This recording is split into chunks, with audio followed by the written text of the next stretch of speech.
This is the most interesting thing that's happened so far for me with this Mercury and Jupiter opposition. You haven't been following. Mercury's in Sagittarius retrograde, Jupiter's in Gemini retrograde. They're in opposition. They're also in mutual reception, which means they are in each other's houses. Spirit is in the house of the mundane and message and everyday. And we have the mundane, the message, the everyday in the house of spirit, going forth, learning, expanding. It has been a wild one, right? We've seen people talk just way out of pocket, showing a lot of elitism, a lot of people talking out of their ass, a lot of people also dropping big truths, big realizations like, oh my gosh, haven't thought of that before. To me, you can see it or at least the effects of it working very much so with the death of the CEO. I remember when that news happened and I was kind of like, not to be offensive, but I was like, who's going to be upset by this? Like who's going to spin it, right? And then you start seeing everybody having the same ideas, like the same sentiment, right? And you have a couple of I think Ben Shapiro was one that was really like, oh, the left is disgusting. Look at them. And his comments are full of like, this isn't a partisan issue.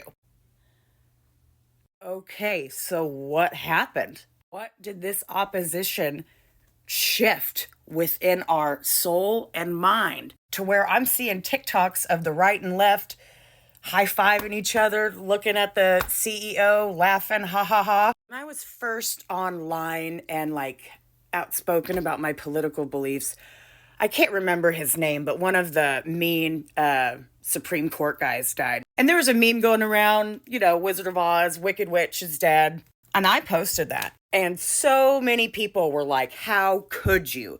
You're a spiritual person. This is sick. And I was like, well, you know what? You shouldn't, make them appointed for life if you don't want their death to be celebrated, especially if they're making people suffer. So for me, as this opposition is with my nodes in my third and ninth house, I literally see a complete change. Because before, it wasn't just one side that was against me. Everyone was like, that's a little distasteful, Kyla. I'm not trying to be like, oh, we've all come together. But it starts with ideas. It starts with us seeing things clearly and starting to think similar things. See things in the same way. This opposition has been hard on me. Everything in the mundane hasn't worked.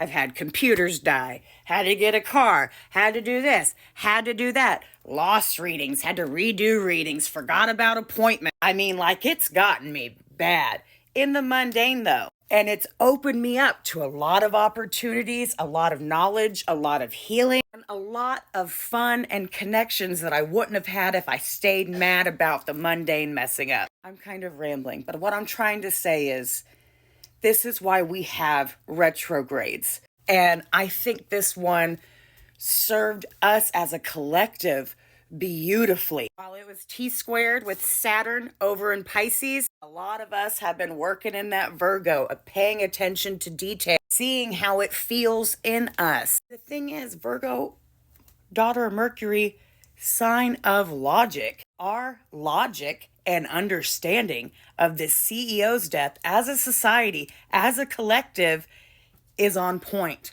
is together. And that's amazing. And I'm going to hang on to that for a long time while we still ride on this bumpy road. Because that's a big freaking deal. We have been nothing but split, and they have just loved every second of it and helped us. If we come back together, we are unstoppable. And that's what they know.